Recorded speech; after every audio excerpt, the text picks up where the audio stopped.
Welcome everyone. आज के lecture में हम डिस्कस करेंगे chapter 8 force and laws of motion से एनसीईआरटी के सारे solved examples and exercise questions. Okay, chapter का फर्स्ट क्वेश्चन सॉल्व करते हैं। इनर्शिया के बेस पर क्वेश्चन है जहां पर हमें डिफरेंट ऑप्शंस में कंपेयर करके बताना है कि किस ऑब्जेक्ट का इनर्शिया ज़्यादा है। तो सबसे पहले हम इनर्शिया के कॉन्सेप्ट से स्टार्ट करते हैं। हमें पता है इनर्शिया जो है वो किसी भी ऑब्जेक्ट की एक फिजिकल प्रॉपर्टी है। वो उस ऑब्जेक्ट की टेंडेंसी है to resist any change in its motion. मतलब आप किसी ऑब्जेक्ट को, अगर वो रेस्ट पर है और आप मूव करना चाह रहे हैं, तो उस ऑब्जेक्ट की जो टेंडेंसी है not to move, that tendency is what we call as inertia. या फिर कोई ऑब्जेक्ट अगर मूव कर रहा है, आप उसकी स्पीड कम करना चाह रहे हैं, ज़्यादा करना चाह रहे हैं, तो आपको उस पर ज़्यादा मेहनत या कम मेहनत करनी पड़ेगी, because it has got more tendency और less tendency to resist any change. अब कौन सा ऑब्जेक्ट जो है वो कोई चेंज के लिए ज़्यादा रेजिस्ट करेगा? तो ये जो इनर्शिया है, ये जो टेंडेंसी है नॉट टू चेंज, ये किस पे डिपेंड करती है? मास पर। ऑब्जेक्ट अगर ज़्यादा बड़ा या ज़्यादा छोटा है उस पर नहीं डिपेंड करता। ऑब्जेक्ट का मास जो है वो कम है या ज़्यादा है उस पर डिपेंड करेगा। तो कोई भारी ऑब्जेक्ट है तो उसकी टेंडेंसी ज़्यादा है नॉट टू मूव, और ये जो टेंडेंसी है ये मास से डायरेक्टली प्रोपोर्शनल है। डायरेक्टली प्रोपोर्शनल का मतलब है किसी ऑब्जेक्ट का अगर ज़्यादा मास है then it has got more inertia, it has got more resistance not to move. तो यहाँ पर ये जो हमें ऑप्शन गिवन है इसमें ऑफ कोर्स हमें चेक करना है कि किसका मास ज़्यादा है। फर्स्ट ऑप्शन में चेक करेंगे तो रबर बॉल और stone of same size. Of course जो स्टोन है उसकी डेंसिटी ज़्यादा होती है, स्टोन का मास ज़्यादा होगा। तो अगर स्टोन का मास ज़्यादा होगा तो stone will have more tendency not to move, not to change its motion, and thus stone will have more inertia. Same way cycle और ट्रेन, ऑफ कोर्स ट्रेन जो है वो बहुत भारी है। ये नहीं बोलेंगे आपकी ट्रेन बहुत बड़ी है, नहीं। ट्रेन का जो है मास ज़्यादा है, इसीलिए ट्रेन का इनर्शिया ज़्यादा है। 5 rupee coin and 1 rupee coin, अब यहाँ पर जो है ये थोड़ा सा जो है मतलब डाइसी केस हो गया है, क्योंकि 1 रुपी के भी अलग अलग साइज़ के कॉइन आते हैं। तो यहाँ पर हम देख रहे हैं जो न्यू कॉइन्स हैं, 5 रुपी का कॉइन छोटा होता है, बट उसकी जो हाइट है वो ज़्यादा है, वॉल्यूम ज़्यादा है। 5 रुपी के कॉइन का मास ज़्यादा है, क्योंकि उसका मास ज़्यादा है इसलिए 5 rupee coin will have more inertia, and that's our answer. Okay, question number 2 discuss करते हैं। बहुत ही बेसिक क्वेश्चन है, एक्चुअली ये क्लास 9th को बिलोंग ही नहीं करता। ये क्वेश्चन बहुत ही लॉजिकल है और क्लास 5th-6th लेवल पे जो है इट कैन बी सॉल्व। चलिए जी, फिर भी चेक करते हैं। क्वेश्चन है, एक फुटबॉल है, उसको एक प्लेयर ने जो है दूसरे प्लेयर के पास किक किया, दूसरे प्लेयर ने उसको गोल की तरफ किक किया, फिर गोलकीपर ने जो है उस बॉल को रोका, एंड गोलकीपर ने फिर उसको जो है अपनी टीम के प्लेयर की तरफ किक किया है। अब यहाँ पर हमें बताना है पहला कि इसकी वेलोसिटी कितनी बार चेंज हुई है, और दूसरा ये जो वेलोसिटी चेंज करने में किसका हाथ है ना। What's the reason behind this change in velocity, मतलब ये जो चेंज इन वेलोसिटी के लिए जो फोर्स रिक्वायर्ड था, ये फोर्स उसको कहाँ से मिला है। तो चलें जी, है ना, स्टार्ट करते हैं।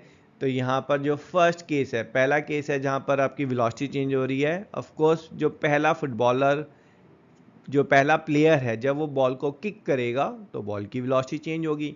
तो first change in velocity is when first player kick the ball. और ये चेंज इन वेलोसिटी किसकी वजह से आई है भाई?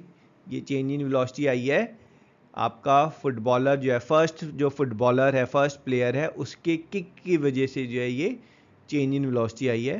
तो वो फोर्स जो है, that force which resulted into change in velocity was because of kick off first player.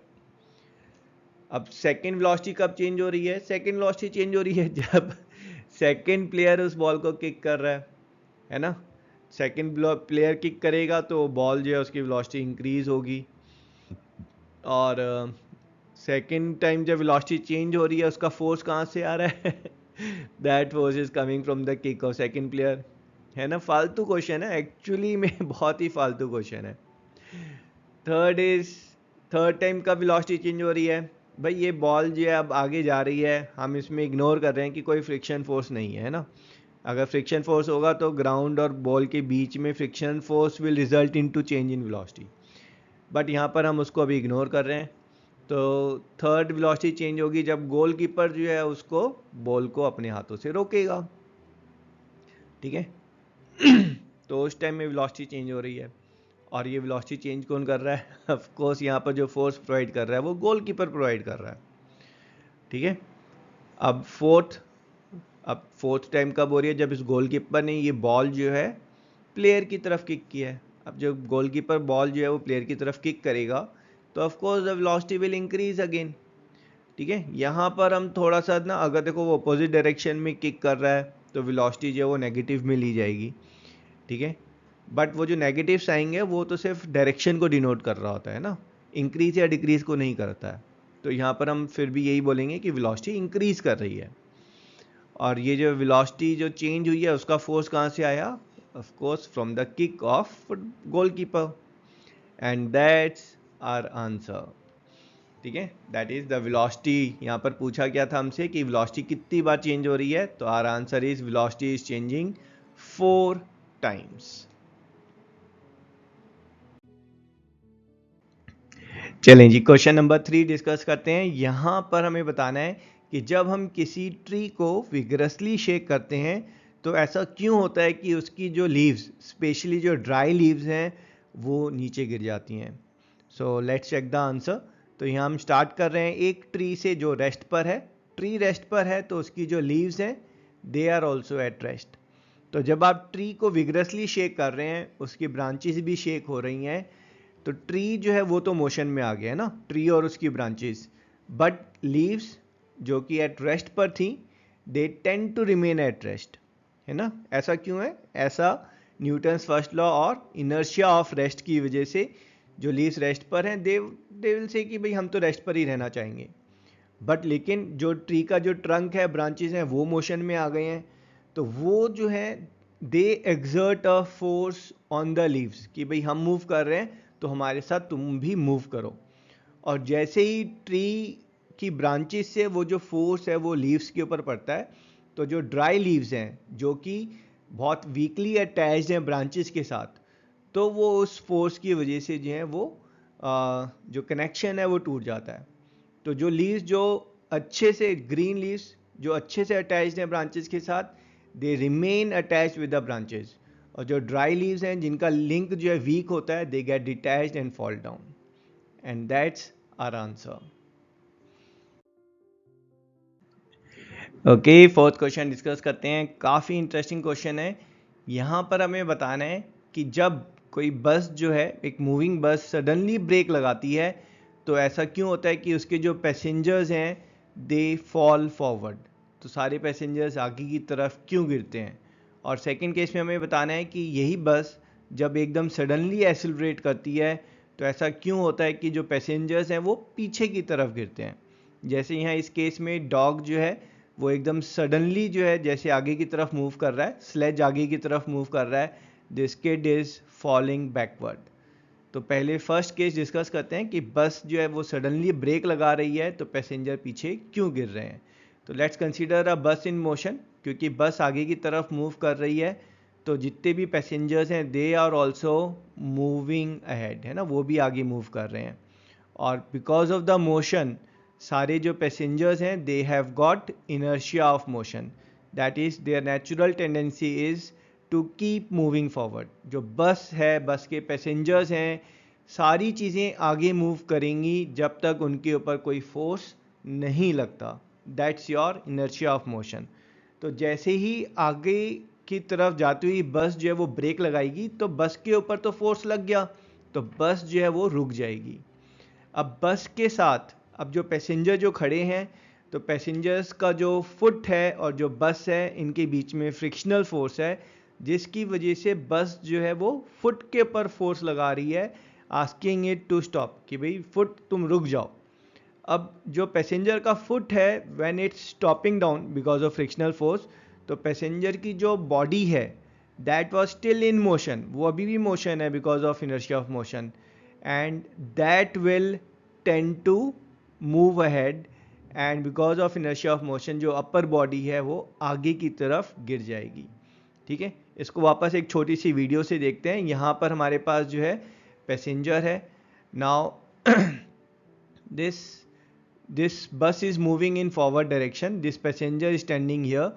now बस ने सडनली ब्रेक लगाई तो फ्रिक्शन की वजह से पैसेंजर का जो फुट है दैट रिमेन्स देयर, जो ओरिजिनल पोजीशन थी वो वहीं पर रुका हुआ है फुट, बट पैसेंजर की जो अपर बॉडी है which was in motion that remained in motion and then the passenger is falling forward. ठीक है, बस रुक गई, पैसेंजर का फुट रुक गया, बट जो अपर बॉडी है that will keep moving forward, तो पैसेंजर फिर आगे की तरफ गिर रहा है एंड दस the passenger will fall forward.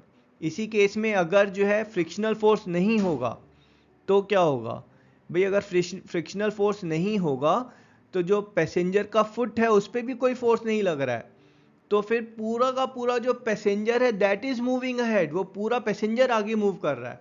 तो पैसेंजर आगे गिरने की जगह पैसेंजर जो है वो अगर फ्रिक्शनलेस सरफेस है तो वो आगे स्लाइड कर जाएगा। तो इसी में जो है दूसरा केस देखते हैं कि जब बस जो है वो एकदम सडनली एक्सीलरेट कर रही है तो पैसेंजर पीछे क्यों गिर रहा है। ओके, अब इस केस में जो है हमारे पास जो बस है वो एट रेस्ट है, बस के जो पैसेंजर्स हैं, बस में जो लगेज हैं, everything is eight rest and क्योंकि सारे रेस्ट में हैं they all have got inertia of rest, they have got tendency कि हम जो है रेस्ट पर रहेंगे जब तक हमारे ऊपर कोई फोर्स नहीं लगता। तो जो बस है, बस में जब ड्राइवर एक्सीलरेट कर रहा है तो जो इंजन है वो एक फोर्स लगा रहा है बस पर, तो जो बस है it will start moving ahead. तो बस तो आगे एकदम सडनली मूव करना शुरू कर दिया है, लेकिन what about passengers and luggage, जो पैसेंजर है उसका जो फुट है that's connected to the bus by frictional force, जो बस है वो अपना फोर्स जो है वो उसके फुट पर भी लगाएगी and passenger foot will also move ahead with the bus. अब पैसेंजर का फुट जो है वो भी मोशन में आ गया है, but what about passenger upper body, passenger upper body was at rest, tend to remain at rest because of inertia of rest. Inertia of rest की वजह से जो अपर बॉडी है that will try to remain at rest और passenger जो है वो पीछे की तरफ गिरेगा, है ना। इसी को इस शॉर्ट वीडियो से देखते हैं। तो यहाँ पर हमारे पास जो है पैसेंजर है, let's see it again. So this passenger when he is standing, okay, this passenger is at rest, he is standing still, बस सडनली आगे मूव कर रही है तो बस के साथ पैसेंजर के जो फुट हैं वो भी मूव कर रहे हैं, बट सी पैसेंजर का हेड पहले जहाँ था वो वहीं पर रहना पसंद करेगा because of inertia of rest and दस पैसेंजर विल फॉल बैकवर्ड, तो पैसेंजर जो है वो पीछे की तरफ गिर रहा है। अब इसी केस में अगर जो है देयर इज नो फ्रिक्शन, अगर कोई फ्रिक्शन नहीं होगा between the bus floor and passenger shoes, बस फ्लोर और पैसेंजर शूज़ के बीच में अगर कोई फ्रिक्शन नहीं होगा तो जो पैसेंजर है वो सिंपली पीछे की तरफ स्लाइड करेगा। ठीक है, जो पैसेंजर है विद रिस्पेक्ट टू सराउंडिंग के रिस्पेक्ट में वो रेस्ट पर था, और अगर बस मूव करती है और कोई फ्रिक्शनल फोर्स नहीं है देन सराउंडिंग के रिस्पेक्ट में it will still remain at rest, कि मतलब बाहर अगर कोई ट्री है, अब पैसेंजर जो है उस ट्री की लाइन में है, जैसे ही बस सडनली मूव की और अगर फ्रिक्शन है तो पैसेंजर पीछे गिर जाएगा, फ्रिक्शन नहीं है तो पैसेंजर पीछे स्लाइड करेगा। बस के रिस्पेक्ट में वो पीछे स्लाइड कर रहा है बट सराउंडिंग के रिस्पेक्ट में वो ट्री के लाइन पर ही रहेगा। ठीक है, I hope this question is clear and that's our final answer. Okay, chapter का फर्स्ट सॉल्व्ड एग्जांपल डिस्कस करते हैं। इस एग्जांपल में हमें गिवन है कि एक फ्रिक्शनलेस सरफेस है जिस पर एक ब्लॉक है और इस ब्लॉक का जो मास है दैट्स गिवन एज 5 kg, और ये जो ब्लॉक है it's moving ahead at speed of 3 metre per second, और इसके ऊपर हम 2 सेकेंड के लिए फोर्स लगा रहे हैं। अब हमें पता है कि इस पर जब तक फोर्स लगता रहेगा, है ना, ये जो अनबैलेंस्ड फोर्स है, नेट फोर्स है, इस पर जब तक नेट फोर्स लगता रहेगा तब तक इस ऑब्जेक्ट की जो वेलोसिटी है वो इंक्रीज करती रहेगी एट यूनिफॉर्म एक्सेलरेशन। तो 2 सेकेंड के बाद जो है इस ब्लॉक की because of the force applied speed जो है वो इंक्रीज होकर 7 मीटर पर सेकेंड हो गई है। अब इस क्वेश्चन के फर्स्ट पार्ट में हमें फाइंड करना है कि यहाँ पर हमने ब्लॉक के ऊपर कितना फोर्स लगाया, और सेकेंड पार्ट में हमें फाइंड करना है कि अगर हमने यही फोर्स 2 सेकेंड की जगह 5 सेकेंड लगाया होता तो इस ब्लॉक की स्पीड क्या होती। तो पहले फर्स्ट पार्ट डिस्कस करते हैं कि भाई हमने कितना फोर्स लगाया। अब हमें पता है फोर्स का सिंपल फॉर्मूला होता है force is mass into acceleration. यहाँ पर जो m है that mass is given as 5 kg, a is acceleration, acceleration हमें यहाँ पर गिवन नहीं है, तो हम अपना आंसर जो है वो कहाँ से स्टार्ट करेंगे, फर्स्ट फाइंडिंग द एक्सेलरेशन। और एक्सेलरेशन का हमारा फॉर्मूला क्या है, that is change in velocity per unit of time, v minus u by t. यहाँ पर u जो है वो इनिशियल वेलोसिटी है given as 3 metre per second, v final velocity that's 7 metre per second, t is time period which is 5 seconds, sorry 2 seconds first case. तो यहाँ पर हमारा जो एक्सेलरेशन है ये वैल्यूज डालेंगे, this will be 7 minus 3 by 2 which is 4 by 2 और 2 metre per second square. अब क्योंकि हमारे पास एक्सेलरेशन आ चुका है तो हम अपना फोर्स का फॉर्मूला लगाएंगे, force is mass times acceleration. यहाँ पर मास हमें गिवन है 5 kg और एक्सेलरेशन हमने कैलकुलेट किया है 2 मीटर पर सेकेंड स्क्वायर। तो फोर्स कितना हो जाएगा, force will be 5 times 2 which is 10 Newton. तो बेसिकली इस ब्लॉक के ऊपर हमने 10 न्यूटन का फोर्स लगाया, फ्रिक्शनलेस सरफेस था, तो उस 10 न्यूटन फोर्स को जो हमने 2 सेकंड तक लगाया तो उसकी स्पीड 7 मीटर पर सेकंड हो गई है। और अगर हमने यही फोर्स 2 सेकंड की जगह 5 सेकंड्स के लिए लगाया होता तो भाई फोर्स तो सेम है ना, अगर फोर्स सेम है तो एक्सेलरेशन विल रिमेन सेम। आप अगर ये जो फोर्स है अगर आप पूरा लेट से 1 दिन के लिए लगाते रहेंगे तो इसकी स्पीड हर सेकंड में 2 मीटर पर सेकंड से इंक्रीज होती रहेगी। तो यहां पर जो है हमारे पास एक्सेलरेशन जो है वो एक यूनिफॉर्म एक्सेलरेशन है, why, because force applied is same throughout the journey. तो हम फाइनल वेलोसिटी निकालने के लिए जो है will use our equation number 1 that is v is u plus a t. v final velocity है, u is 3 metre per second and a क्योंकि हम सेम फोर्स 10 न्यूटन्स का लगा रहे हैं, it will keep on accelerating at 2 metre per second square. तो t जो है वो 5 सेकेंड्स है, यहाँ पर वैल्यूज डालेंगे, v is 0 plus 2 times 5, sorry 3 plus 2 times 5, so that is v is 13 metre per second. तो यहाँ पर हम अपनी एंड स्टेटमेंट दे सकते हैं, दस the force applied on the block that is 10 Newton and because अगर यही फोर्स जो अगर 5 सेकेंड तक हम अप्लाई करेंगे तो जो ऑब्जेक्ट है उसकी जो फाइनल वेलोसिटी है that will be 13 metre per second and that's our answer. Okay, NCERT का सेकंड सॉल्व एग्जांपल डिस्कस करते हैं। काफ़ी इंटरेस्टिंग क्वेश्चन है। यहाँ पर हमें गिवन है 2 फ्रिक्शनलेस सरफेस जिन पर ब्लॉक्स रखे हुए हैं। पहले केस में ब्लॉक जो है वो 2 kg का है, दूसरे केस में 4 kg ब्लॉक इज देयर। और हम यहाँ पर स्टार्टिंग में एज्यूम कर रहे हैं कि दोनों जो ब्लॉक्स हैं वो एट रेस्ट हैं। हमारा जो सॉल्यूशन है उसमें मैटर नहीं करता, this blocks can be moving at certain speed also. अगर इन पे कोई फोर्स नहीं लग रहा है तो इनकी ऑफकोर्स वेलोसिटी जो है वो सेम रहेगी। अभी रेस्ट पे लिया है तो हमने they will remain at rest. But यहाँ क्वेश्चन में गिवन है कि हमने ब्लॉक्स के ऊपर कुछ फोर्स लगाया है।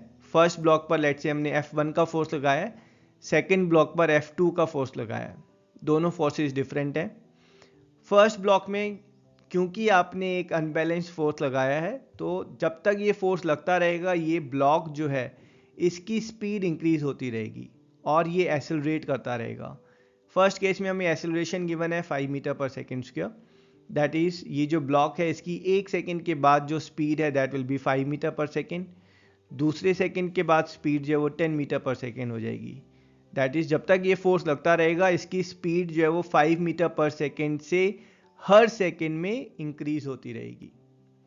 सेम वे केस 2 में क्योंकि आपने यहाँ पर F2 फोर्स लगाया है तो हमें गिवन है इसकी वजह से ये जो ब्लॉक है ये एक्सेलरेट कर रहा है eight 2 metre per second square.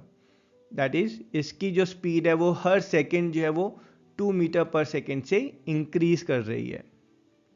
अब हमें इस डाटा के बेस पे बताना है कि कौन सा फोर्स ज़्यादा है। पहले केस में फोर्स ज़्यादा लगाया आपने या दूसरे केस में?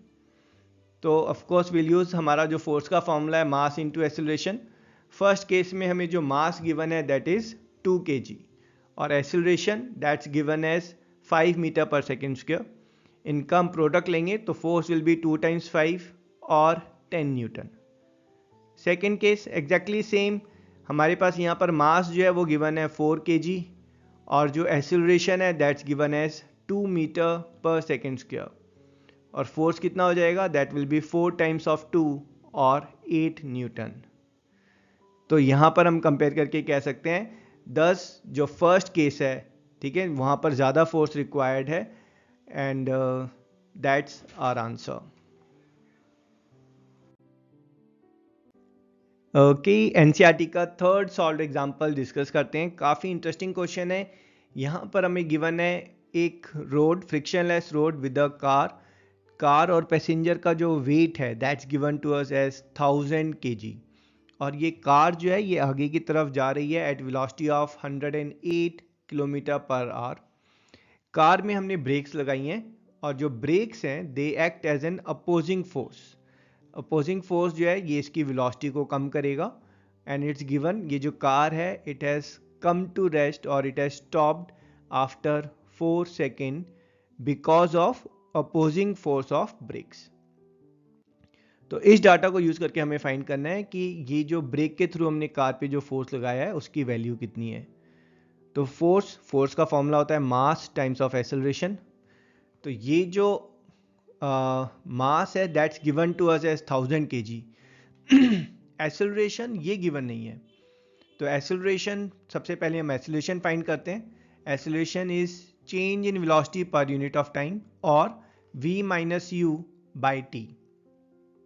u जो है वो आपका इनिशियल वेलोसिटी है which is given 108 kilometre per our. तो इसको हम सबसे पहले मीटर पर सेकेंड में कन्वर्ट करेंगे और कन्वर्जन रेट क्या हमारा, दैट्स 5/18। तो 108 को हम 5/18 से मल्टीप्लाई कर रहे हैं to get our answer as 30 metre per second. तो ये यूनिट का आपको बहुत ध्यान रखना है कि यूनिट जो है वो सारी सेम होनी चाहिए। उसके लिए हम MKS यूज़ करते हैं कि सारी units metre, kilogram and second, MKS system. तो यहाँ पर जो आपका v है, v is your final velocity, it has come to rest, तो v is 0 metre per second. Time तो हमें गिवन है 4 सेकेंड्स। तो इस डाटा को यूज़ करके हम फाइंड कर सकते हैं कि एक्सेलरेशन क्या है। भाई एक्सेलरेशन का मतलब है कि ये जो कार है इसकी वेलोसिटी 30 से 0 हो गई 4 सेकेंड में, तो हर सेकेंड में इसकी वेलोसिटी कितनी कम हो रही है। सो दैट्स 30 माइनस 0/4 और minus 30/4 that's minus 7.5 metre per second square. Negative indicate कर रहा है कि जो वेलोसिटी है वो कम हो रही है 7.5 metre per second every second. हर सेकेंड में जो है वेलोसिटी 7.5 मीटर पर सेकेंड से कम हो रही है और इसको वेलोसिटी को कम करने के लिए जो ब्रेक के थ्रू हम फोर्स लगा रहे हैं that force will be mass time acceleration. यहाँ पर मास हमें गिवन है पैसेंजर और कार का दैट्स 1000 kg एंड एक्सेलरेशन ये हमने कैलकुलेट किया है negative of 7.5 metre per second square. तो फोर्स कितना लगेगा ब्रेक के through, force will be 1000 times of -7.5 और -7500 Newton. And we'll write our end statement. Thus, the force applied through brakes on the car is negative 7500 newtons. अब यहाँ पर जो note करने वाली बात है वो ये कि ये जो नेगेटिव है ये डायरेक्शन को इंडिकेट कर रहा है कि जो आपका जो फोर्स है वो मोशन के अपोजिट डायरेक्शन में लग रहा है ना, उस चीज़ को इंडिकेट कर रहा है कि ब्रेक के थ्रू जो फोर्स है वो मोशन के अपोजिट डायरेक्शन में लग रहा है और वो वेलोसिटी को कम कर रहा है। And that's our answer.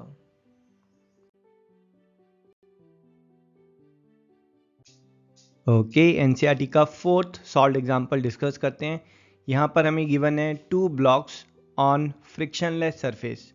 In blocks का जो मास है that's given as m1 and m2 और हमें ये गिवन है कि दोनों ब्लॉक्स के ऊपर जो है equal force of 5 newton is what we are applying जिसको हम F से डिनोट कर रहे हैं यहाँ पर। और इस फोर्स की वजह से जो है दोनों ब्लॉक्स जो हैं दे अंडरगो यूनिफॉर्म एक्सेलरेशन। पहले वाले का जो एक्सेलरेशन है that's 10 metre per second square और दूसरे वाले का 20 मीटर पर सेकेंड स्क्वायर। इसका मतलब है कि अगर हम इनिशियल वेलोसिटी फर्स्ट ब्लॉक की 0 मीटर पर सेकेंड एज्यूम करते हैं तो हर सेकेंड में इसकी वेलोसिटी 10 मीटर पर सेकेंड से इंक्रीज करेगी। After 1 second it will become 10 metre per second, then it will become 20 meter per second and so on. That's all because of this 5 newton force which is applied. Same second case में it's speed, अगर हम यहाँ starting में 0 metre per second assume करते हैं तो हर second में जो स्पीड है वो वेलोसिटी है वो 20 मीटर पर सेकेंड से इंक्रीज कर रही है। तो पहले केस में अगर हम फोर्स का फॉर्मूला देखें F इज m1a1, तो यहाँ पर आपके पास फोर्स वो तो गिवन है 5 न्यूटन, मास ये हमें पता नहीं है, और a1 दैट्स गिवन एज 10। तो ये वैल्यूज डालेंगे, will get 5 is equals to m times of 10। तो यहाँ पर हमारे पास सॉल्व करने पर फर्स्ट ब्लॉक का जो मास है दैट्स कमिंग एज 0.5 kg। ऐसे ही सेकेंड केस में अगर हम अपना फोर्स का फॉर्मूला लगाएंगे मास टाइम्स एक्सीलरेशन, फोर्स दोनों केस में सेम था 5 न्यूटन, तो यहाँ पर भी हमने 5 न्यूटन का फोर्स लगाया है, बट यहाँ पर एक्सीलरेशन जो है वो डबल हुआ है, that is 20 meter per second square. तो वैल्यूज डालेंगे, will get 5 is m2 times of 20। Solving it, m2 is 20/5 और 0.25 kg। अब हमें जो है आपका जो फर्स्ट ब्लॉक है और जो सेकंड ब्लॉक है दोनों का मास पता चल गया है। अगर हम इन दोनों ब्लॉक्स को साथ में आपस में जोड़ देते हैं और फिर 5 न्यूटन का फोर्स लगाते हैं तो अब हमारा एक्सेलरेशन क्या होगा? भाई ऑफ कोर्स अगर हमने मास जो है वो बढ़ा दिया है तो हमारा एक्सेलरेशन कम हो जाएगा। तो पहले यहाँ पर acceleration 10 metre per second square था और फिर यहाँ पर हमने मास और इंक्रीज कर दिया है, तो आंसर हमारा 10 मीटर पर सेकेंड स्क्वायर से भी कम हो जाएगा। तो सेकेंड केस में जहाँ पर मास ऐड हो गए हैं, विल अप्लाई फोर्स का formula, force is mass times acceleration. जो मास है that is sum of these two masses. तो यहाँ पर m1 m2 की वैल्यू डालेंगे 0.5 and 0.25, force that same 5 newton we are applying. Simplifying it, we'll get acceleration as 5 upon 0.75, which is acceleration is coming as 6.67 meter per second square. And our end statement, thus when we are combining both the masses and applying same 5 Newton of force, then the acceleration will be 6.67 meter per second square, and that's our answer. Okay, NCERT का fifth solved example graph based question है। यहाँ पर हमें graph given है कि हमने एक ball उसको हमने टेबल पर रोल किया है, तो टेबल पे रोल करने पर जो उसकी वेलोसिटी है वो ध्यान से देखेंगे तो 20 सेंटीमीटर पर सेकेंड से वो रिड्यूस हुई है 0 सेंटीमीटर पर सेकेंड में इन अ पीरियड ऑफ 10 सेकेंड्स। तो इस ग्राफ के बेस पे हमें निकालना है कि जो देखो अगर जो बॉल है उसकी स्पीड रिड्यूस हो रही है तो डेफिनेटली है ना, न्यूटन्स फर्स्ट लॉ बोल रहा है कि भाई अगर वेलोसिटी रिड्यूस हो रही है तो डेफिनेटली उस पर कोई फोर्स लगा है। अब इस बॉल पे कौन सा फोर्स लगा है? टेबल ने फोर्स लगाया है, और कौन सा? Frictional force. और हमें उस फ्रिक्शनल फोर्स की वैल्यू निकालनी है जिसकी वजह से जो बॉल है वो हमारी रुक गई है। तो फोर्स का हमारा जो फॉर्मूला होता है that's mass times of acceleration. अब मास तो हमें यहाँ पर गिवन है बट एक्सेलरेशन गिवन नहीं है, तो सबसे पहले हम एक्सेलरेशन ही फाइंड करते हैं। एक्सेलरेशन क्या होता है कि किस स्पीड से बॉल की स्पीड चेंज हो रही है। अगर आप यहाँ ध्यान से देखेंगे, अगर बिना फॉर्मूले के देखेंगे तो आप कहेंगे कि सर 10 सेकंड में बॉल की जो स्पीड है वो 20 सेंटीमीटर पर सेकंड से कम हो गई है। तो अगर 10 सेकंड में 20 सेंटीमीटर पर सेकंड कम हुई है तो एक सेकंड में कितनी कम होगी? 2 सेंटीमीटर पर सेकेंड, और 0.02 metre per second square is the acceleration, है ना। ये तो था, वैसे लॉजिक फॉर्मूला से देखते हैं हमारा जो एक्सेलरेशन है that is v minus u by T, rate of change of velocity. यहाँ पर u जो है वो हमारा इनिशियल वेलोसिटी है। अब इनिशियल वेलोसिटी कितनी गिवन है? ग्राफ से निकालेंगे 20 सेंटीमीटर पर सेकेंड, बट हम हमेशा जो है सारी यूनिट्स जो हैं वो सेम प्लेटफॉर्म पर लेकर रखते हैं, तो हम MKS फॉलो करेंगे that is metre, kg and second. तो इसको हम मीटर पर सेकेंड में कन्वर्ट करने के लिए 100 से डिवाइड करेंगे। सो हमारी initial velocity will be 0.2 metre per second. v क्या है भाई? v इज़ फाइनल वेलोसिटी, और ये कितनी है? 10 सेकेंड के बाद velocity 0 centimeter per second, which is same as 0 metre per second. t is time period, कि ये वेलोसिटी जो है कितने टाइम पीरियड में चेंज हुई है, तो ग्राफ से it is change in 10 seconds. तो यहाँ पर वैल्यूज डालेंगे। Acceleration will B 0 minus 0.2 upon 10 and it's coming as negative of 0.02 metre per second square. Negative sign indicate कर रहा है कि वेलोसिटी जो है वो रिड्यूस हो रही है। किस रेट से रिड्यूस हो रही है? 0.02 metre per second every second. अब क्योंकि हमारे पास एक्सेलरेशन आ गया तो हम अपना जो है फोर्स निकाल सकते हैं। फोर्स का फॉर्मूला हमारा है मास टाइम्स ऑफ एक्सेलरेशन।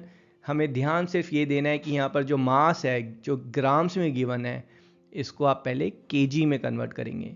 उसके लिए आप इसे डिवाइड करेंगे 1000 से। सो दिस इज 0.02 kg।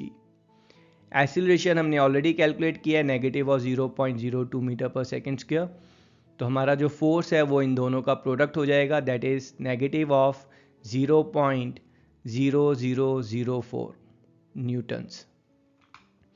तो ये जो है this is the force which was exerted by the table, है ना, ऑन द बॉल। सो हमारी एंड स्टेटमेंट होगी दस the frictional force exerted by the table on the ball is negative of 0.0004 Newton.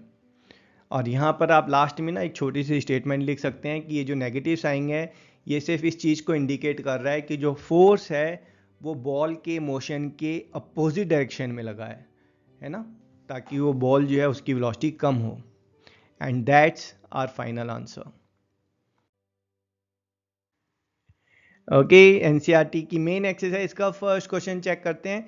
यहाँ पर हमें गिवन है कि एक ऑब्जेक्ट है, उसके ऊपर जो है जीरो फोर्स लग रहा है, और हमें बताना है कि क्या ये पॉसिबल है कि अगर ऑब्जेक्ट के ऊपर कोई फोर्स नहीं लग रहा है तो वो ऑब्जेक्ट जो है still it's moving at certain velocity. अगर ऐसा पॉसिबल है तो हमें उससे रिलेटेड या कंडीशन बतानी है कि वेलोसिटी के ऊपर क्या कंडीशन अप्लाई होती है। तो लेट्स चेक आवर सॉल्यूशन। ठीक है, सॉल्यूशन की बात करने से पहले यहाँ पर अगर आप एक चीज़ नोट करेंगे तो ये जो स्टेटमेंट गिवन है net zero external unbalanced force, ये अपने आप में बहुत ही कॉन्ट्राडिक्टरी स्टेटमेंट है। And in fact it's very sorry and sad to see कि एनसीईआरटी में इतनी बड़ी मिस्टेक्स जो है दे हैव मेड। क्योंकि जो अनबैलेंस्ड फोर्स की जब हम बात करते हैं, अनबैलेंस्ड फोर्स का मतलब भी होता है कि जो फोर्स हैं वो आपस में एक दूसरे को कैंसिल नहीं कर रहे हैं। अगर फोर्स आपस में एक दूसरे को कैंसिल नहीं करेंगे तो अनबैलेंस्ड फोर्स जो है वो कभी भी जीरो फोर्स नहीं हो सकता। Unbalanced force is always a non zero force. ठीक है ना, अनबैलेंस जो आपका बैलेंस्ड फोर्स है वो आपस में एक दूसरे को कैंसिल करते हैं तो हम उसको फिर जीरो फोर्स बोलते हैं। तो यहाँ पर एक्चुअली में जो स्टेटमेंट होनी चाहिए थी, the object is experiencing zero force और zero unbalanced force, sorry zero balanced force, है ना। जब हम बोल रहे हैं zero force and unbalanced force both are contradictory to each other. चलिए जी अपना सॉल्यूशन चेक करते हैं। तो भाई अगर ऑब्जेक्ट के ऊपर कोई फोर्स नहीं लग रहा है तो क्या ये पॉसिबल है उसकी कुछ वेलोसिटी हो और वो मेंटेन कर रहा है उस वेलोसिटी को? हाँ जी, जो न्यूटन का फर्स्ट लॉ है वो यही चीज़ बोलता है कि कोई ऑब्जेक्ट अगर मूव कर रहा है तो वो मूव ही करता रहेगा जब तक उसके ऊपर कोई फोर्स नहीं लगाएंगे। तो हमारा ये जो केस है ये पॉसिबल है अगर किसी ऑब्जेक्ट की इनिशियल कुछ वेलोसिटी है, for example a rocket which is moving in space, तो वो जो रॉकेट है उसके ऊपर कोई फोर्स नहीं लग रहा है तो वो अपनी ओरिजिनल स्पीड से ही मूव करता रहेगा।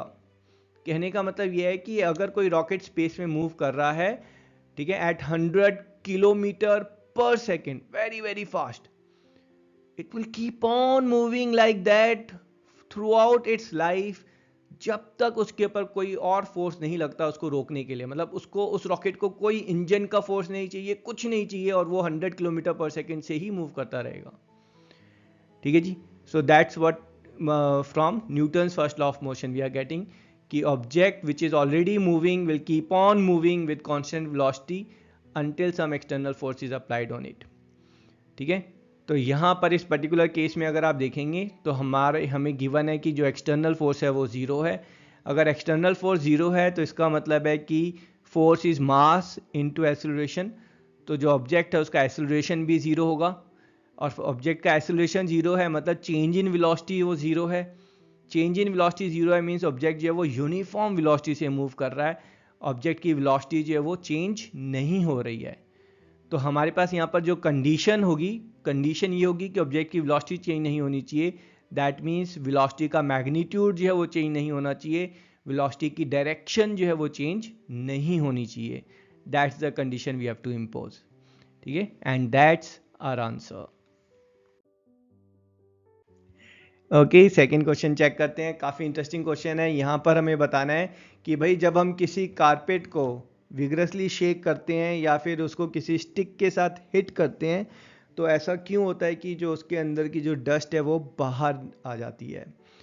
तो भाई होता क्या है कि जब किसी कारपेट को आप किसी स्टिक के साथ हिट कर रहे हैं तो जिस पार्ट पे जो है स्टिक ने हिट किया है वो कारपेट का पार्ट जो है वो मोशन में आ जाता है।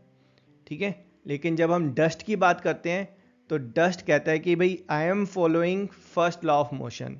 मैं जो है पहले रेस्ट पर था तो I will remain at rest. Carpet तुम्हें पीछे मूव करना है तो तुम पीछे मूव कर जाओ। तो हिट करने पर कारपेट जो है वो पीछे चला गया, डस्ट जो है जहाँ थी एट रेस्ट पर डस्ट वहीं पर ही रह जाती है। ठीक है, dust refuses to move back with the carpet. अब ये जो डस्ट है जहाँ थी वहीं पर रह गई तो ये डस्ट जो है वो सीधा नीचे ज़मीन पर गिरनी चाहिए थी। ये डस्ट हवा में क्यों उड़ रही है? आप देखेंगे तो डस्ट जो है उसका अपना एक हवा के अंदर मोशन आ गया है। वो कहाँ से आ गया भाई? तो होता क्या है कि जब आप कारपेट को हिट करते हैं तो कारपेट को हिट करने से जो कारपेट जब पीछे मूव करता है तो उस वजह से जो है एयर की मूवमेंट भी होती है, और वो जो एयर की मूवमेंट है उसमें जो है डस्ट गेट्स ब्लोन अवे। तो वो डस्ट जो है हिट करने पर नीचे ग्राउंड पे सेटल नहीं हो रही है, कारपेट की मूवमेंट हुई उस वजह से डस्ट जहाँ थी वहाँ रह गई, लेकिन कारपेट की मूवमेंट के साथ हवा की मूवमेंट भी हुई तो वो डस्ट जो है वो हवा में उड़ गई। And that's our final answer. Okay, third question discuss करते हैं। इट सेज कि ऐसा क्यों एडवाइस किया जाता है कि अगर आप कार या बस के रूफ पर अगर कोई लगेज रख रहे हैं तो you should always tie it up. तो यहाँ पर जो फर्स्ट फिगर है यहाँ पर जो है what dangerous it is facing by not tying the luggage. तो यहाँ पर हम दो सिनेरियोज डिस्कस करेंगे। पहला सिनेरियो जब कार जो है स्टार्ट हो रही है और एकदम सडनली अगर वो एक्सेलरेट कर रही है, जैसा कई बार रेड लाइट पर भी होता है। और सेकंड सिनेरियो है कि अगर कार जो है वो it's moving at a fast speed and suddenly it has to apply brakes. तो इन दोनों सिनेरियोज में what danger we are having अगर हम लगेज को ऊपर टाई नहीं करते हैं। तो पहला सिनेरियो देखते हैं जहाँ पर जर्नी जो जस्ट स्टार्ट हो रही है तो उसमें जो कार है, car is also at rest and the luggage is also at rest. अब दोनों के पास जो है इनर्शिया ऑफ रेस्ट है। The luggage is having inertia of rest, car is having inertia of rest. But car का जो engine है जैसे ही आप एक्सेलरेट करते हैं उससे कार को फोर्स मिल रहा है and that engine power is forcing car to move ahead. तो इंजन का फोर्स जो है वो कार को आगे मूव कर रहा है, बट लगेज के ऊपर तो कोई इंजन का फोर्स नहीं लग रहा है। तो लगेज जो है because of inertia of rest it was at rest and it will tend to stay at rest, है ना। जो आपका बस या कार आगे मूव कर रही है बट लगेज जो है ये लगेज विल से कि भाई जो इंजन की पावर है वो कार पे लग रही है तो car will move head, but मैं तो रेस्ट पर था, मैं रेस्ट पर ही रहना पसंद करूँगा। तो इस वजह से क्या होगा कि कार आगे चली जाएगी और जो लगेज है अगर वो कार के साथ नहीं बंधा हुआ है तो कार से अगर बंधा होगा तो वो जो रस्सी है वो इंजन का फोर्स जो है वो लगेज पे ट्रांसफ़र करेगी। लेकिन अगर लगेज नहीं बंधा हुआ है रस्सी के साथ तो फिर लगेज जो है वो पीछे की तरफ बेसिकली स्लाइड कर जाएगा। लगेज जो है वो वहीं रहेगा नीचे से, कार जो है वो आगे एक्चुअली मूव कर जाएगी।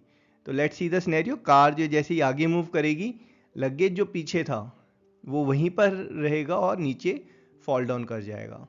सेकंड केस देखते हैं जहाँ पर बस जो है वो सडनली ब्रेक अप्लाई कर रही है या कार जो है वो सडनली ब्रेक अप्लाई कर रही है। तो बेसिकली अगर कार और लगेज जो है दोनों मोशन में है तो दोनों के पास इनर्शिया ऑफ मोशन है। इनर्शिया ऑफ मोशन बोलता है कि भाई हम तो मूव कर रहे हैं तो हम जिंदगी भर मूव करते रहेंगे जब तक हमारे ऊपर कोई फोर्स नहीं लगता।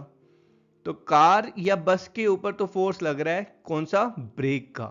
जो ब्रेक वाला जो फोर्स है ना, that is stopping the car और that slowing down the car और बस। लेकिन वो ब्रेक का फोर्स लगेज के ऊपर तो नहीं लग रहा है। तो लगेज कहेगा मुझे तो कोई नहीं रोक रहा है, मैं मोशन में था, मैं मोशन में ही रहूंगा। भाई अगर रस्सी से बंधा होगा लगेज, तो वो जो रोप है जो लगेज को टाई कर रही है, that will transfer the force of brake on the luggage. In absence of that rope, luggage will tend to move ahead.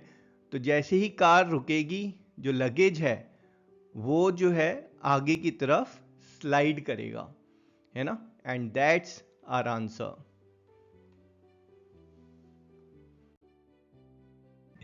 Okay, question 4 solve करते हैं। एमसीक्यू क्वेश्चन है। यहाँ पर हमें गिवन है कि एक बैट्समैन ने बॉल को हिट किया और वो जो बॉल है ग्राउंड पर रोल हो रही है, थोड़ी देर में वो स्लो डाउन होकर स्टॉप हो गई है। अब हमें इस चीज़ का एग्जैक्ट रीज़न बताना है कि ऐसा क्यों हुआ कि बॉल स्लो डाउन होकर स्टॉप हो गई। यहाँ पर अगर हम ऑप्शन डी से स्टार्ट करेंगे, ऑप्शन डी बोल रहा है कि अच्छा there is no net force on the ball, कि बॉल के ऊपर कोई फोर्स नहीं है। अगर फोर्स नहीं है तो बॉल जो है वो अपने आप रुक जाएगी। तो बेटा ये जो पॉइंट ऑफ व्यू है ये न्यूटन से पहले था, कि जब न्यूटन ने अपने 3 लॉज ऑफ मोशन दिए, उससे पहले लोग सोचते थे कि किसी चीज़ पर फोर्स लगेगा तो वो मूव करेगी, फोर्स नहीं लगेगा तो मूव नहीं करेगी। फिर किसी ने पूछा कि अच्छा बताओ फिर अर्थ कैसे मूव कर रही है, अर्थ पे कौन फोर्स लगा रहा है? देन दे सेड कि नहीं नहीं, ये तो गॉड ऑफ हैंड है, हैंड ऑफ गॉड है। तो उसके बाद जो है then Newton came out with 3 laws of motion, और न्यूटन ने बिल्कुल उल्टा बोला। न्यूटन ने बोला कि अगर किसी ऑब्जेक्ट के ऊपर कोई फोर्स नहीं लगेगा then the object will maintain its motion.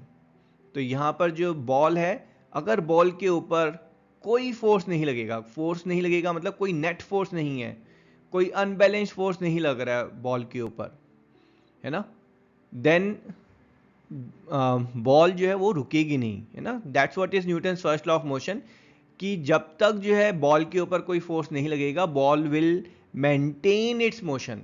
अगर वो 10 मीटर पर सेकेंड से मूव कर रही है तो उसी से मूव करती रहेगी। एग्जाम्पल, अगर ये बॉल जो है स्पेस में हिट की गई होती तो बॉल के ऊपर कोई फोर्स नहीं लगता, वो इटर्निटी तक जो है वो 10 मीटर पर सेकेंड से मूव करती रहती। बट यहाँ पर जो है पहला तो ये तो क्लियर है कि भाई ऑप्शन डी जो है वो हमारा इनकरेक्ट आंसर है। और यहाँ पर ये बात भी क्लियर है कि बॉल जो है वो अगर रुकी है तो डेफिनेटली जो है उसके ऊपर कोई फोर्स लगा है ना, कोई opposing force which is stopping the ball.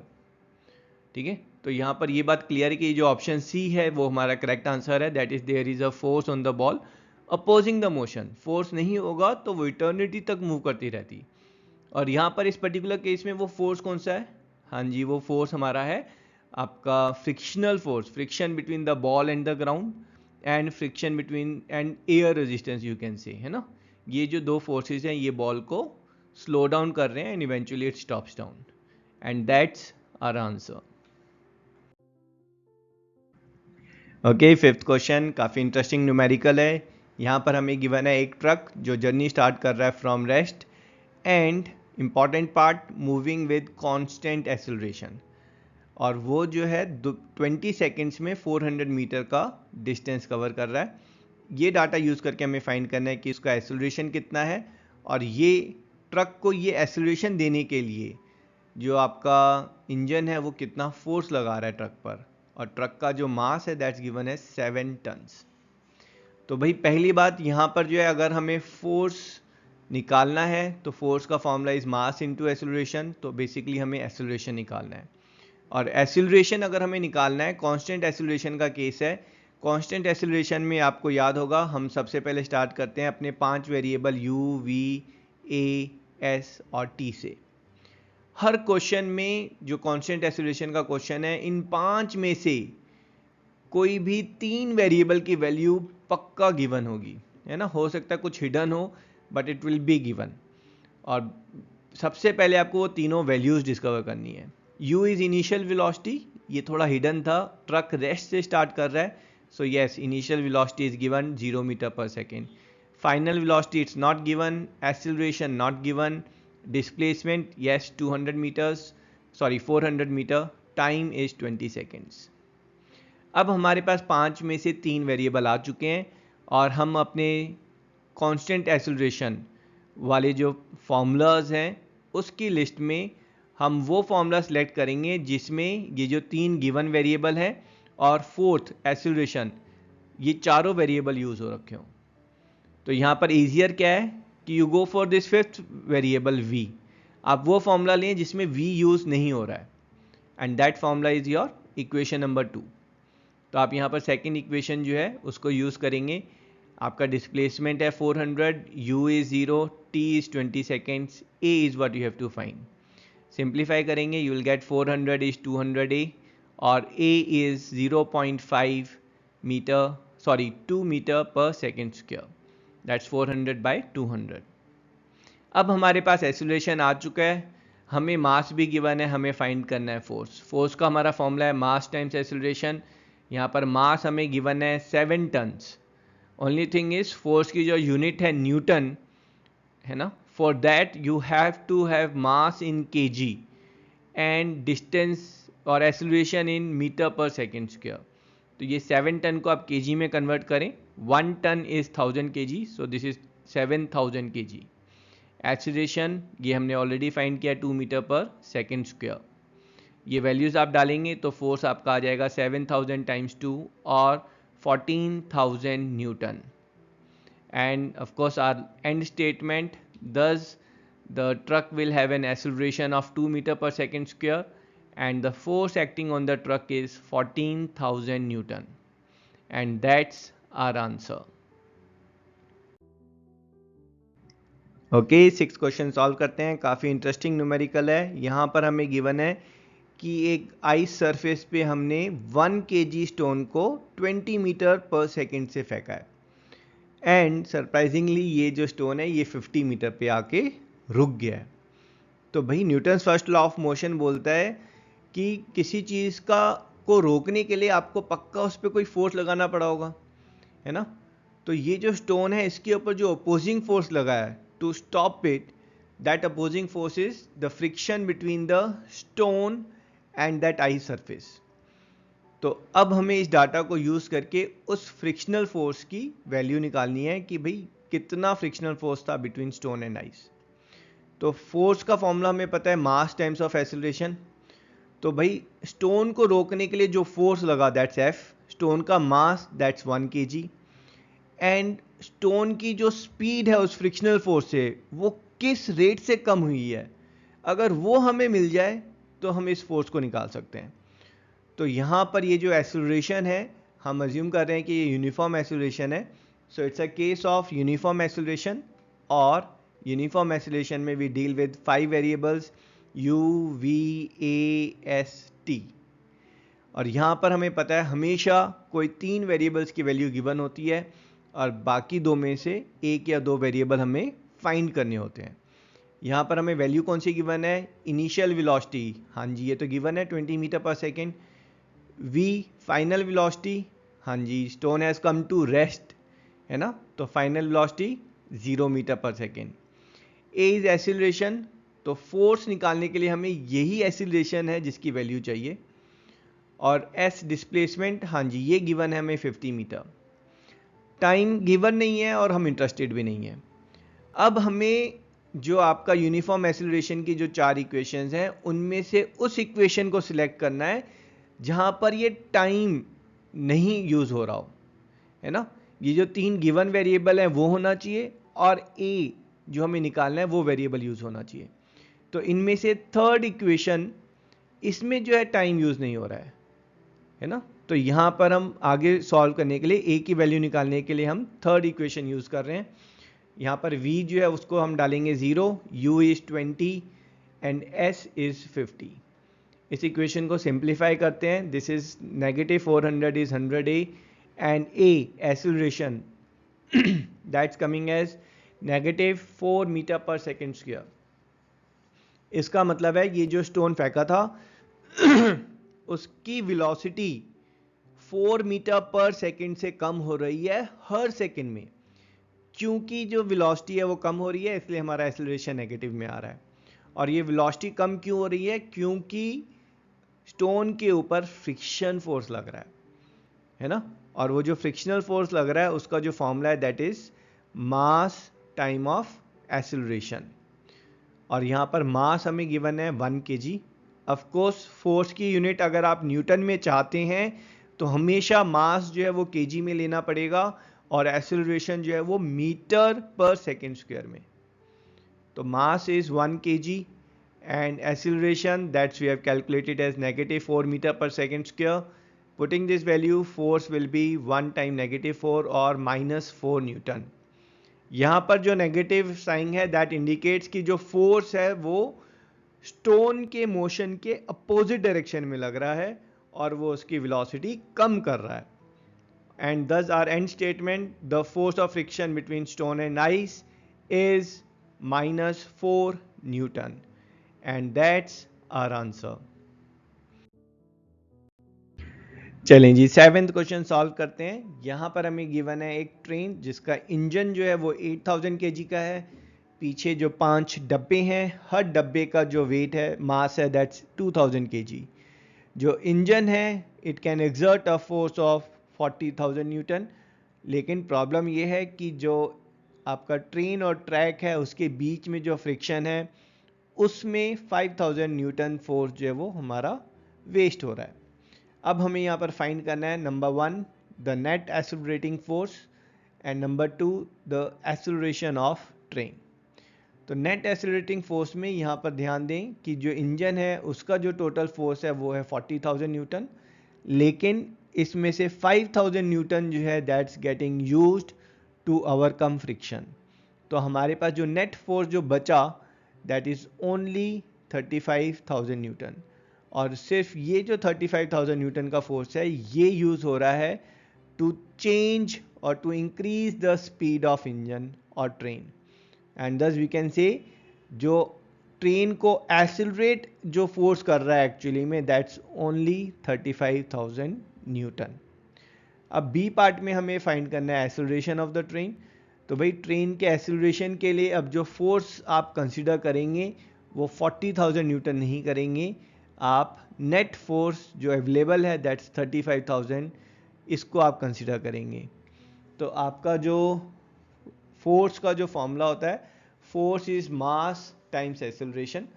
तो यहाँ पर हमें फोर्स पता है 35,000 न्यूटन, मास, अब मास जो है यहाँ पर पूरी ट्रेन के मास की बात हो रही है, दैट इज इंजन का मास प्लस 5 बोगीज का mass which is coming as 18,000 kg। तो यहाँ पर वैल्यूज डालते हैं, फोर्स को 35,000 एंड मास को 18,000। Solving it, acceleration is coming as 35/18 और 1.94 metre per second square. That's it, our end statement.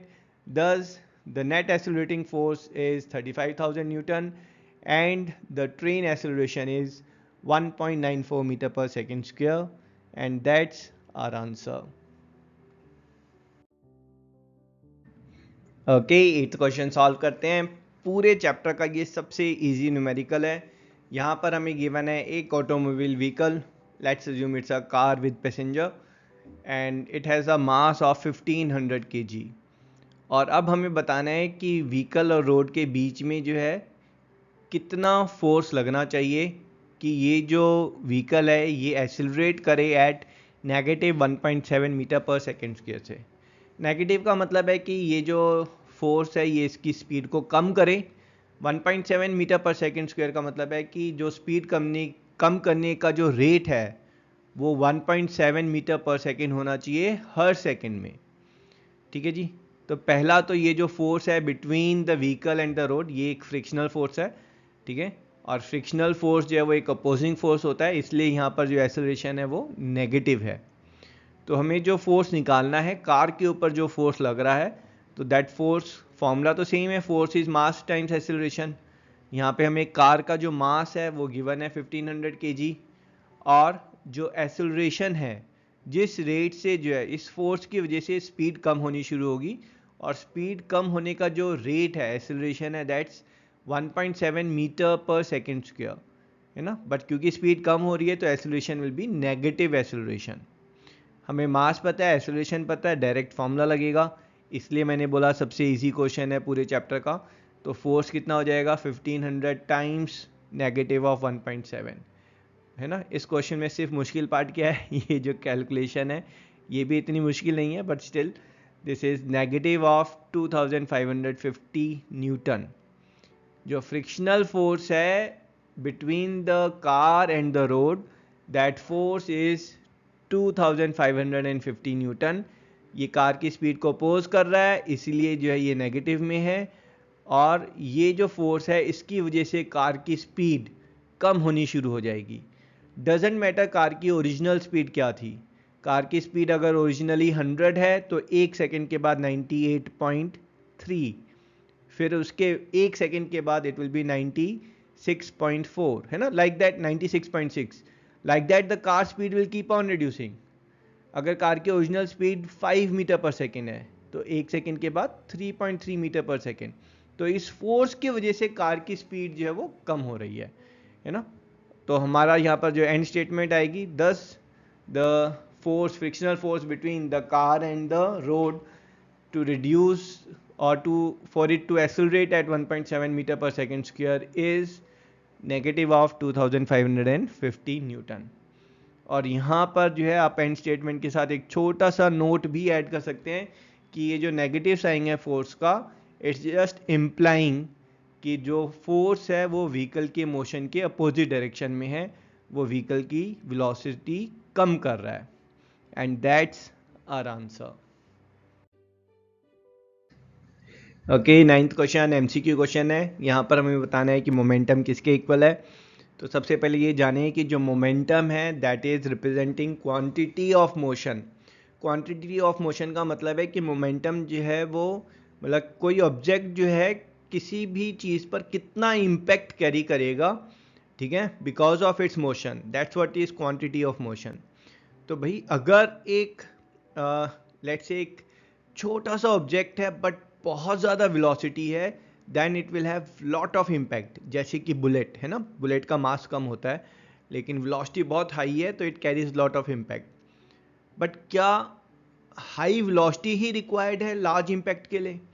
तो यहाँ पर अगर हम एक ट्रक को कंसिडर करेंगे which is moving at very slow speed, but that truck can still crush a small bike और मोटरसाइकिल, है ना, वो इजीली क्रश कर सकता है उनको। तो एक ट्रक का भी वही इम्पैक्ट है, ठीक है, विद स्मॉल वेलोसिटी, जो एक बुलेट का इम्पैक्ट है विद लार्ज वेलोसिटी। तो यहाँ पर जो है जो what we are getting is जो मोमेंटम है that is linked not only to the velocity but also to the mass of the object. तो जो मोमेंटम है that's given by the product of mass and velocity, and thus are option D is the correct answer. Okay, 10th question solve करते हैं। काफ़ी interesting और conceptual question है। यहाँ पर हमें गिवन है a person who is moving this wooden cabinet with a constant force of 200 Newton. यहाँ पर वुडन कैबिनेट का मास गिवन नहीं है, बट हमें ये गिवन है कि इस पर्सन के फोर्स से जो कैबिनेट है वो एक कांस्टेंट वेलोसिटी से मूव कर रही है। और इस डाटा को यूज़ करके हमें फाइंड करना है what is the frictional force between cabinet and the surface.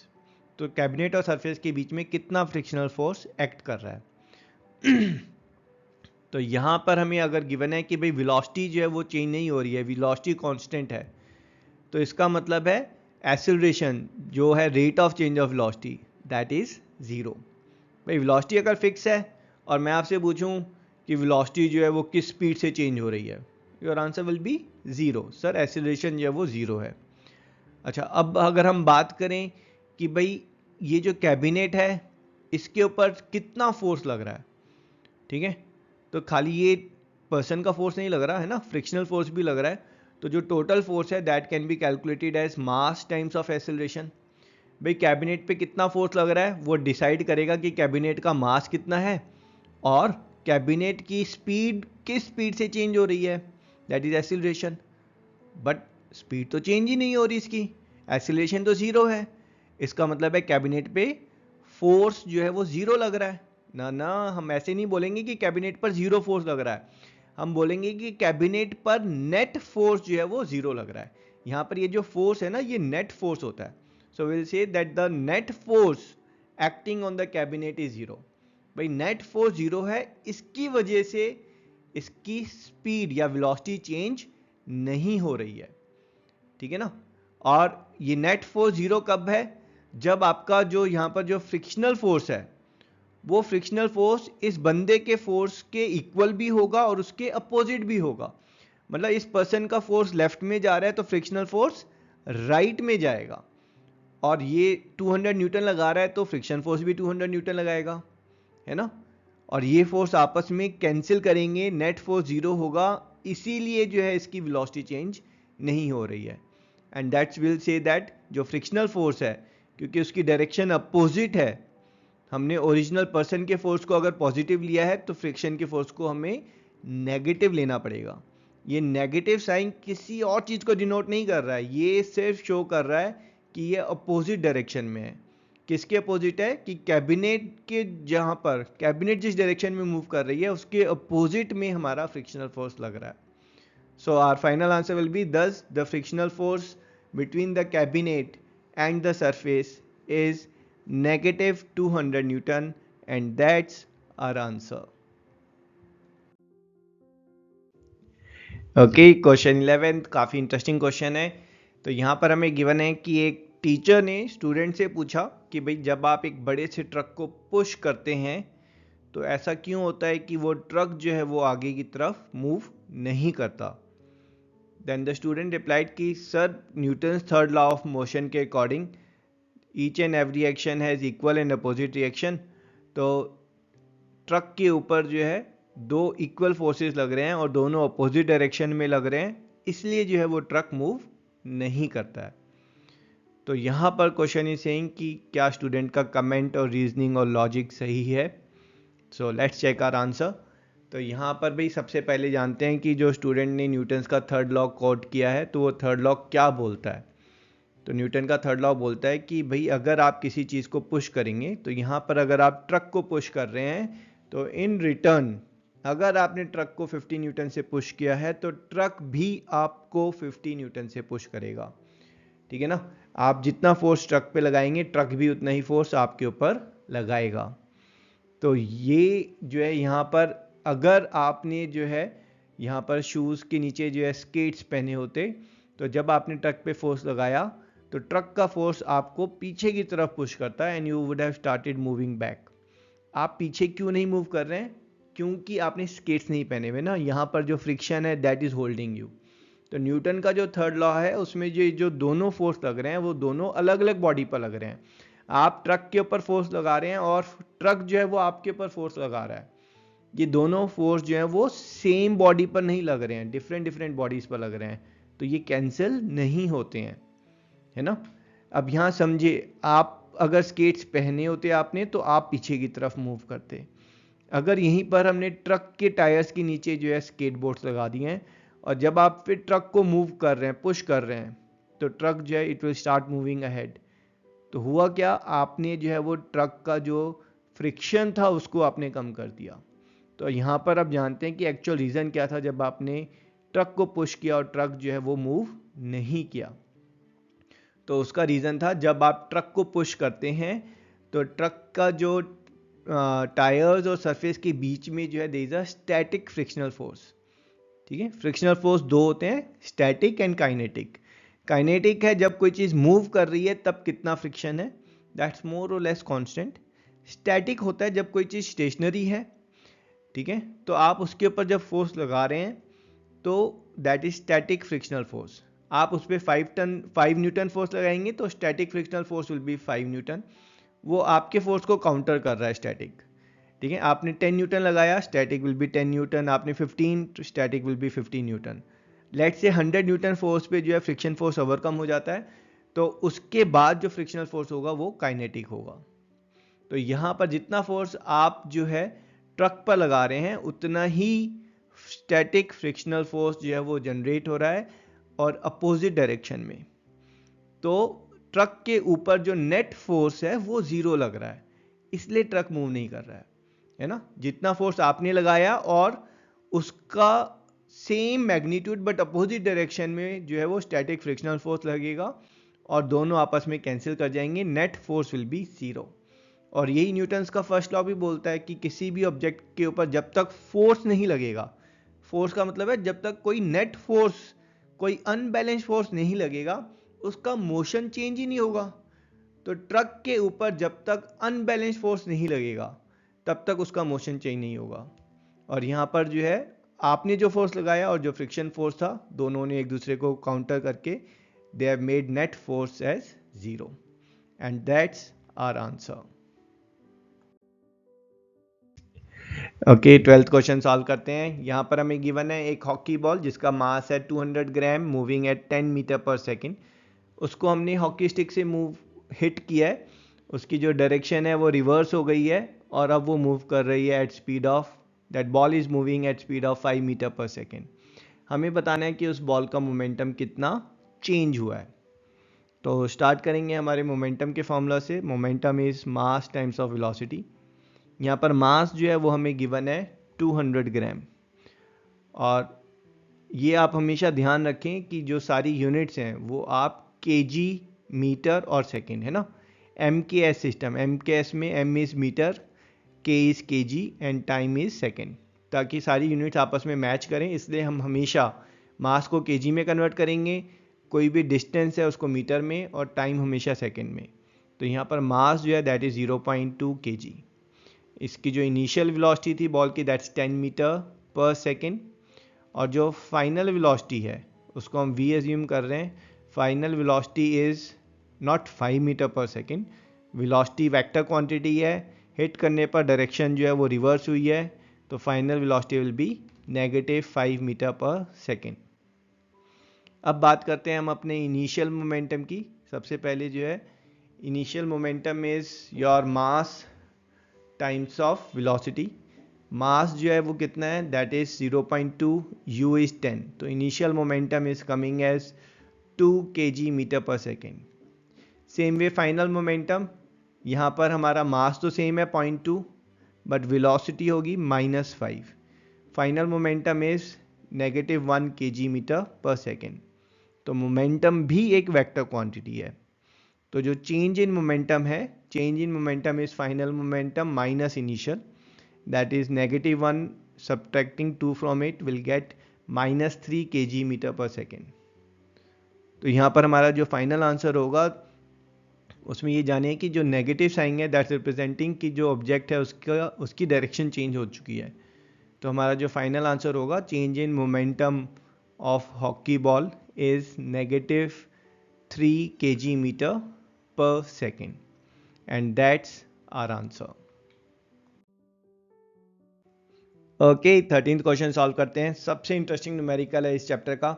यहाँ पर हमें गिवन है एक बुलेट जो कि मूव कर रही है 150 मीटर पर सेकेंड से, और वो एक ब्लॉक को, वुडन ब्लॉक को स्ट्राइक करती है and it comes to rest in 0.03 seconds. इस डाटा में हमें बताना है कि जो बुलेट है वो ब्लॉक के कितना अंदर तक पेनिट्रेट करेगी, और इस पूरे सीन में बुलेट को रोकने के लिए ब्लॉक ने कितना फोर्स लगाया बुलेट के ऊपर। ठीक है जी, तो यहाँ पर हम सॉल्व करते हैं। सॉल्यूशन में सबसे पहले हम ये एज्यूम कर रहे हैं कि जो बुलेट है वो ब्लॉक के अंदर जो है वो यूनिफॉर्मली उसकी स्पीड जो है वो रिड्यूस हो रही है ना। बुलेट ने जैसे ही ब्लॉक को हिट किया वैसे ही उसकी स्पीड यूनिफॉर्मली रिड्यूस हो रही है, that's what we are assuming. और जो पहला पार्ट है जहाँ पर हमें डिस्टेंस फाइंड करना है, वो तो हमारा यूनिफॉर्म एक्सेलरेशन का क्वेश्चन है ना। क्वेश्चन मतलब चैप्टर 7 का क्वेश्चन बनता है एक्चुअली वो। तो यूनिफॉर्म एक्सेलरेशन में हमें पता है कि जो हमारे 5 वेरिएबल हैं u, v, a, s, t, इनमें से हमें 3 वेरिएबल्स की वैल्यू ढूंढनी होती है। यहाँ पर u है initial velocity which is 150 metre per second, v is final velocity, it has come to rest, so final velocity is 0। Acceleration हमें पता नहीं है, डिस्प्लेसमेंट हमें पता नहीं है, टाइम हमें पता है कि वो जो है bullet has come to rest in 0.03 second. अब हमें 5 में से 3 वेरिएबल मिल चुके हैं, बाकी 2 वेरिएबल्स की वैल्यू हम इन चारों में से कोई भी एक इक्वेशन यूज़ करके निकाल सकते हैं। कौन सी इक्वेशन यूज़ करेंगे? डिस्प्लेसमेंट अगर हमें निकालना है तो हम एक्सेलरेशन को इग्नोर करेंगे। दैट मीन्स वो इक्वेशन जिसमें एक्सेलरेशन यूज ना हो रहा हो। तो यहाँ पर वो जो इक्वेशन है that's your equation number 4। Equation number 4 में अगर हम वैल्यूज डालेंगे will get our displacement as 2.25 metre. अब हमें डिस्प्लेसमेंट मिल चुका है, एस की वैल्यू मिल चुकी है, ठीक है। फोर्स निकालने के लिए हमें एक्सेलरेशन चाहिए। एक्सेलरेशन के लिए आप बाकी जो 3 इक्वेशन है उनमें से कोई भी इक्वेशन यूज कर सकते हैं। यहां पर हम इक्वेशन 1 यूज कर रहे हैं जो सबसे सिंपल है। v हमारे 0 गिवन है, u is your u is 150 metre per second, a is acceleration जो हमें फाइंड करना है, t इज 0.03 सेकेंड। इसको सॉल्व करेंगे, जो एक्सेलरेशन है that will be -150 upon 0.03, that's -5000 metre per second square. Negative का मतलब है कि जो आपका बुलेट है उसकी स्पीड, उसकी वेलोसिटी कम हो रही है। That's it. अब हमें फोर्स फाइंड करना है। फोर्स का सिंपल फॉर्मूला है हमारे पास, जहां पर m mass is given as 10 gram. But of course यहाँ पर हर केस में आपको MKS सिस्टम फॉलो करना है। m is metre, k is kg, s is second. तो हर बार हर यूनिट जो है वो आपकी मीटर्स, किलोग्राम और सेकेंड इन तीनों में कन्वर्ट होनी चाहिए। तो ये जो मास है this will take it as 0.01 kg। a is acceleration जो हमने अभी अभी फाइंड किया है। तो हमारा जो फोर्स है दैट्स कमिंग एज 0.01 टाइम्स -5000 और force is coming as -15 newton. तो जो ब्लॉक है, नेगेटिव का मतलब है उसने ब्लॉक ने जो फोर्स लगाया है that is against the motion of bullet. So will say thus the frictional force applied by the wooden block on the bullet is -15 Newton. And this negative sign, it's indicating the direction of force is opposite to the direction of bullet. And that's our answer. चलिए जी 14th question solve करते हैं। काफ़ी interesting question है। यहाँ पर हमें given है एक ऑब्जेक्ट जिसका मास है 1 kg, moving at 10 metre per second, और ये कोलाइड कर रहा है एक 5 kg ब्लॉक के साथ, और ब्लॉक जो है that is initially at rest.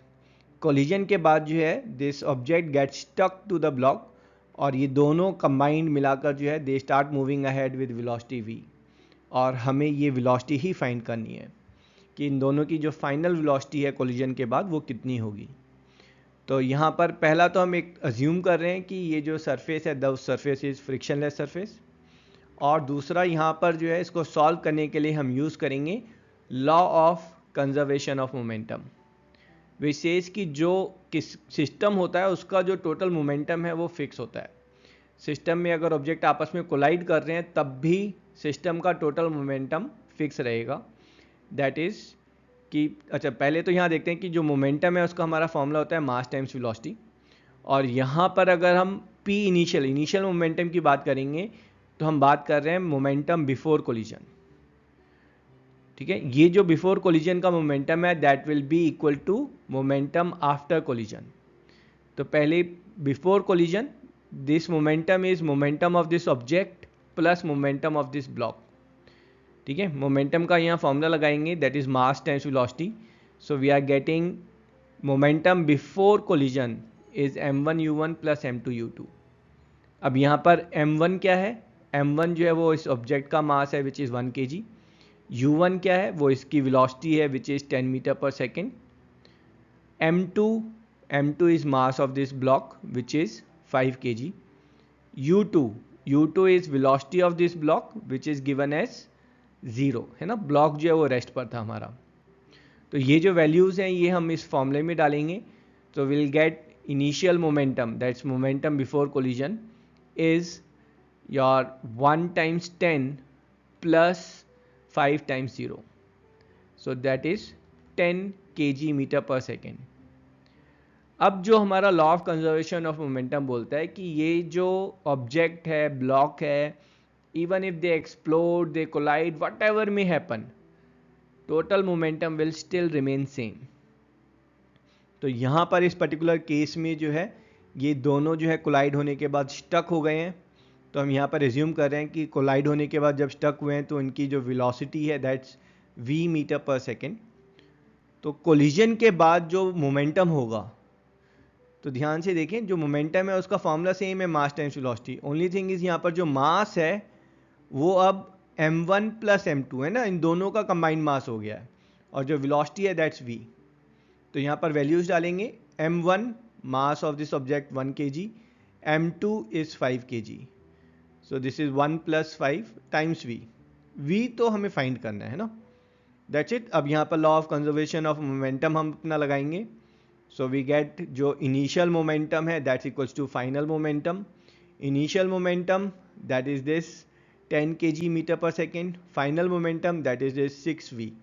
इनको हम कंपेयर करेंगे, विल गेट v एज 10/6 और 5/3 which is your 1.67 metre per second.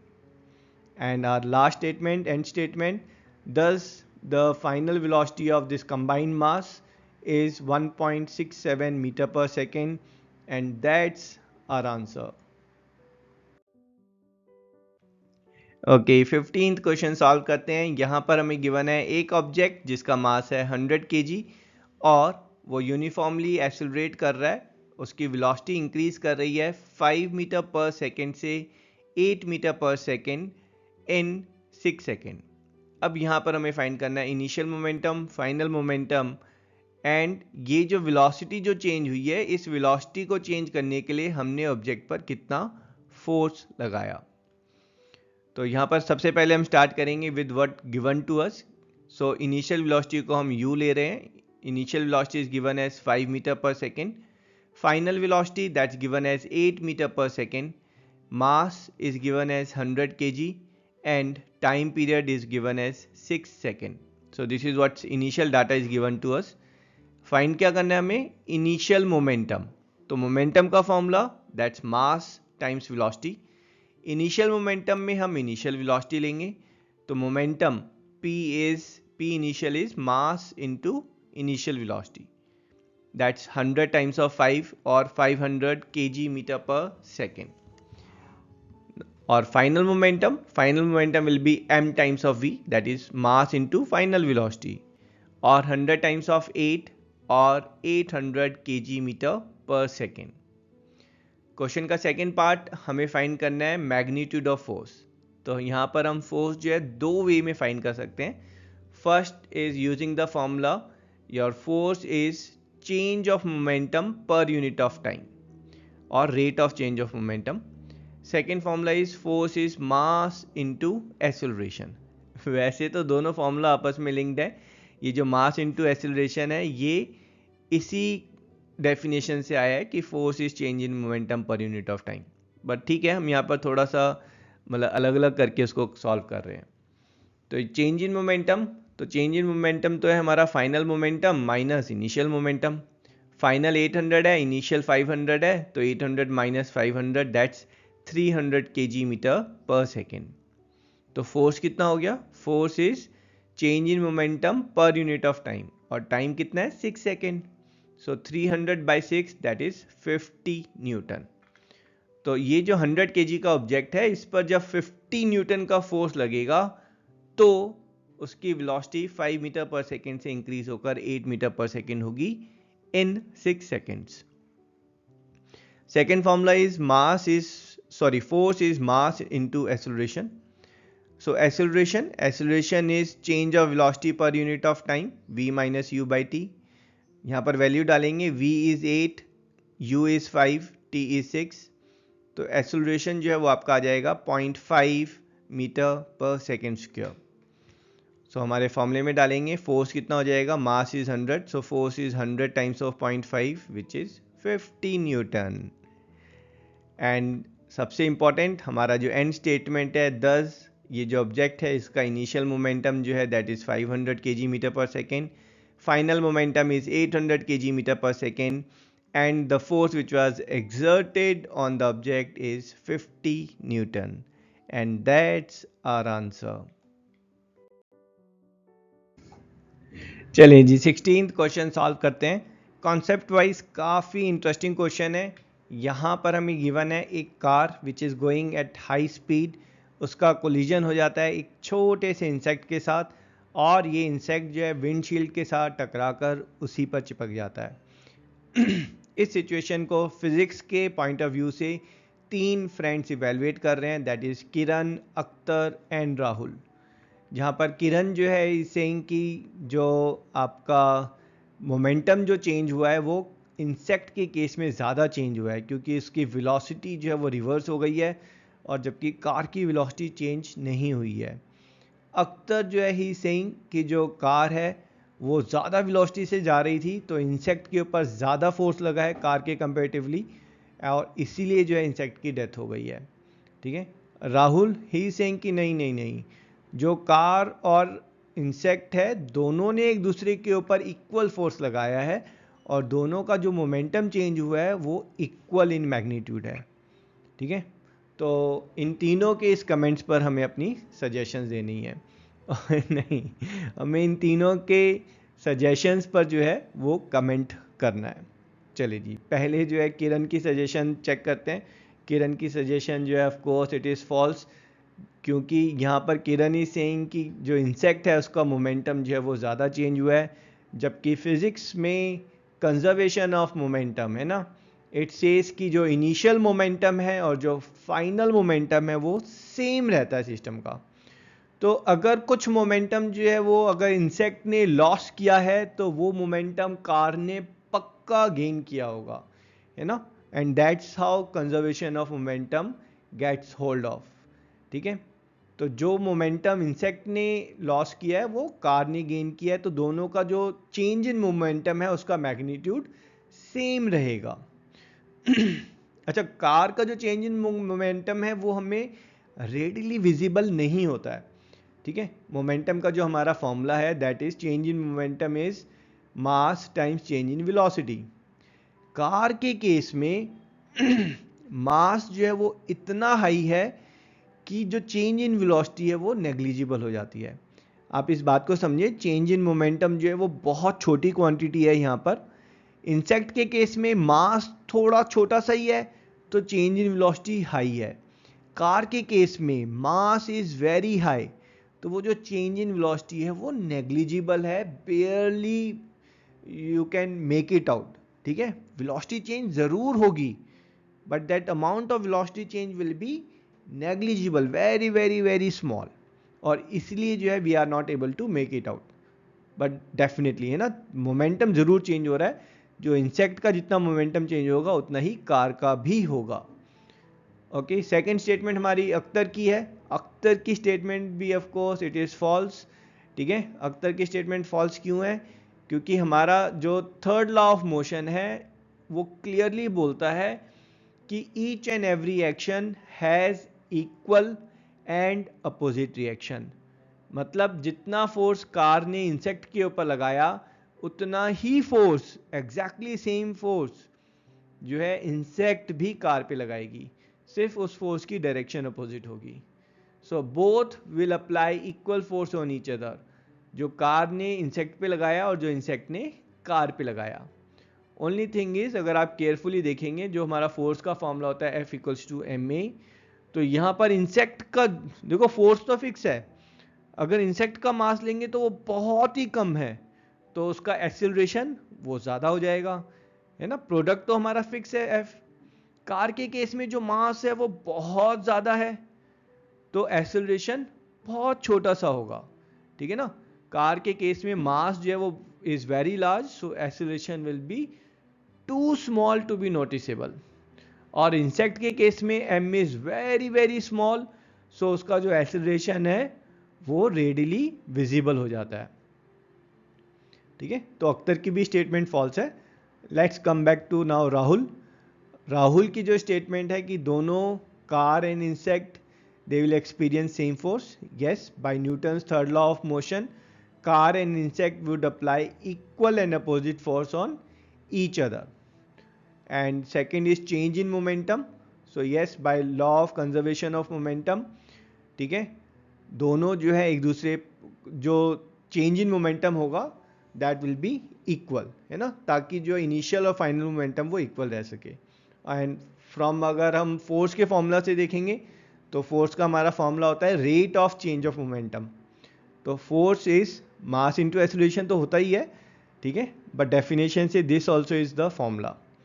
तो अगर आपका जो है दोनों एक दूसरे के ऊपर इक्वल फोर्स लगा रहे हैं, समझिए अगर F इक्वल है, ठीक है, दोनों एक दूसरे के साथ सेम टाइम पीरियड के लिए कॉन्टैक्ट पे थे, तो जो चेंज इन मोमेंटम है वो दोनों का इक्वल होगा, सिर्फ डायरेक्शन अपोजिट होगी, ठीक है, एंड दैट्स आवर आंसर।